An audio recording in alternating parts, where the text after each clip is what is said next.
औज़ुबिल्लाहिमिनश्शैतानिर्रजीम बिस्मिल्लाहिर्रहमानिर्रहीम। अस्सलाम वालेकुम। आप देख रहे हैं उर्दू एस्ट्रोलॉजी और मैं हूँ एस्ट्रोलॉजर अलमास यूनुस। आज की वीडियो में हम यहाँ मोहम्मद नवाज शरीफ जो कि PMLN के चेयरपर्सन हैं और पाकिस्तान के 3 बार इलेक्टिक वज़ीर आज़म भी रह चुके हैं, तो उनके बारे में डिस्कस करेंगे। वीडियो में हम देखेंगे कि क्या इस साल नवाज शरीफ साहब हमें वतन वापस आते हुए दिखाई देते हैं। और वीडियो के सेकंड हिस्से में मेरे पास एक क्वेश्चन आया था कि क्या इस बार फिर नवाज शरीफ साहब चौथी बार वज़ीर आज़म बन जाएंगे। तो हम वीडियो के इन पार्ट्स में इन 2 क्वेश्चंस पर डिस्कशन करेंगे। तो वीडियो को आगे बढ़ाने से पहले मैं आप लोगों को कहना चाहूँगी कि अगर अभी तक आप लोगों ने मेरे चैनल को सब्सक्राइब नहीं किया तो सबसे पहले इसको सब्सक्राइब कर लें और बेल आइकन को प्रेस कर दें ताकि मेरी आने वाली वीडियोस के नोटिफिकेशन आप लोगों को रिसीव होते रहें।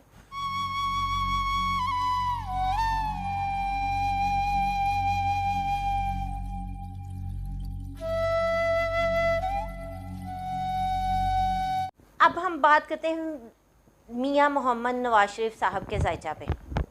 तो आप लोगों को मैं बल्कि बताने की ज़रूरत क्या है, आप लोगों को पता है कि मियाँ साहब का ज़ायचा बहुत स्ट्रॉन्ग है और 3 बार वो पाकिस्तान के वज़ीर आज़म भी रह चुके हैं। ठीक है, इस वक्त उनकी प्लानिटरी दशा कुछ इस तरह की चल रही थी जो कि उनके लिए फेवरेबल नहीं थी और वो उनको बहुत ज़्यादा नुकसान पहुंचाया। उनको सीट से उतार कर उनको नाअहल किया गया, उनको अपने मुल्क को छोड़ना भी पड़ा। ठीक है, और बेशक प्लानिटरी जो पोजीशन होती है वो हमारी ज़िंदगियों पर बहुत ज़्यादा असरअंदाज होती है। अब अगर इन तमाम चीज़ों को हम मद्देनज़र रखें और देखें कि क्या इस बार नवाज शरीफ साहब वतन वापस आ सकते हैं, तो मैं आप लोगों को बताती चलूँ कि चूँकि राहु जो है अभी फ़िलहाल उसका ट्रांजिट मियाँ साहब के लिए बिल्कुल भी फेवरेबल नहीं है। मियाँ साहब ना तो वतन वापस आ सकते हैं और ना ही उनको कोई सुकून उनकी ज़िंदगी में मुयस्सर होगा। उनको बहुत ज़्यादा प्रॉब्लम और डिस्टर्बेंस का सामना करना पड़ेगा। 30 अक्टूबर को राहु अपना घर तब्दील कर लेगा। 30 अक्टूबर के बाद हम दोबारा से उनके ज़ायचे पर डिस्कशन करेंगे और आपको बताएंगे कि उनकी वतन वापसी कब है। बहरहाल अगर हम अब की बात करें तो वैसे तो ये अभी फ़िलहाल उनकी दशा उनके लिए बिल्कुल फेवरेबल नहीं है, लेकिन साथ साथ राहु का ट्रांजिट उनके लिए बहुत अनफेवरेबल है। ठीक है, और ये उनको वापस नहीं आने देगा। 30 अक्टूबर को जब राहु का ट्रांजिट हो जाएगा, मार्स अपनी डेबिलिटेशन से बाहर आ जाएगा, सैटर्न वक्री होके दोबारा जब अपनी पोजीशन पर आएगा तो उसके बाद एक अलग सूरत हाल बनेगी जिसको हम अपनी नेक्स्ट वीक में किसी भी वीडियो में डिस्कस करेंगे।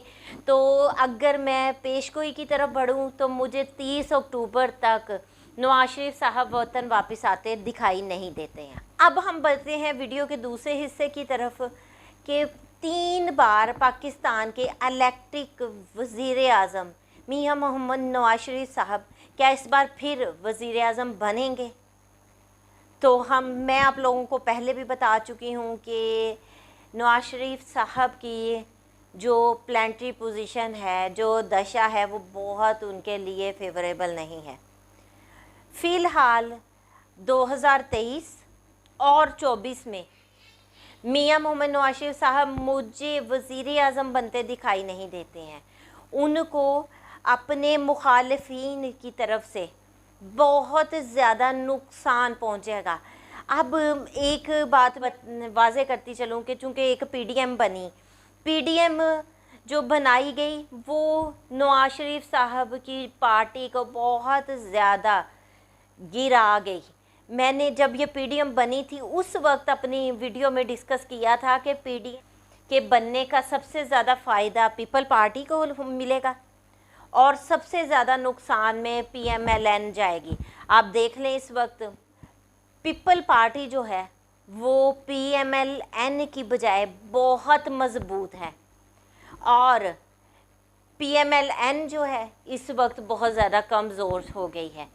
पीपल पार्टी ने सबसे ज़्यादा PDM का एज लिया है, और ये पार्टी जब वजूद में आई थी तब मैंने आप लोगों को बहुत डिटेल में बताया था कि ये पार्टी बहुत ज़्यादा PMLN को नुकसान पहुंचाएगी और पीपल पार्टी को फ़ायदा देगी। तो वो सिचुएशन आपके सामने आ रही है।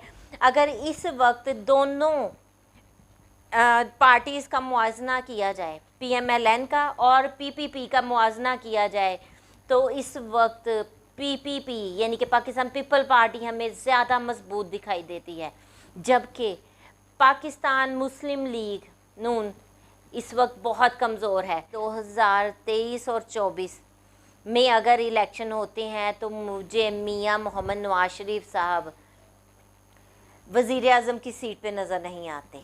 गैब का इल्म सिर्फ अल्लाह ताला के पास है। ये मेरी एक इल्मी राय है और मैं हमेशा अपनी इल्मी राय आप लोगों के साथ शेयर करती रहती हूँ। इस पार्टी की मुश्किलात कब ख़त्म होंगी और कब नवाज शरीफ साहब दोबारा वज़ीर आज़म बनेंगे, उस पर नेक्स्ट एक वीडियो बनाऊंगी डिटेल में और सारी चीज़ों को एक्सप्लेन करूंगी। उम्मीद करती हूँ वीडियो आप लोगों को पसंद आएगी। अगर इससे रिलेटेड आप लोगों का कोई और क्वेश्चन हो तो आप लोग मुझे कमेंट कर सकते हैं। इंशाल्लाह आपके तमाम कमेंट्स के ऊपर आपको वीडियोस मिलेंगी। मैं हर पार्टी पे वीडियो बनाती हूँ और आप कोशिश करती हूँ कि अपना बेस्ट नॉलेज आपके साथ शेयर करूँ। इस मुख्तसर सी वीडियो के साथ ही मैं आप लोगों से इजाज़त चाहूँगी। अपना और अपने प्यारों का बहुत सा ख्याल रखिएगा और मुझे भी दुआओं में याद रखिएगा। अल्लाह हाफिज़।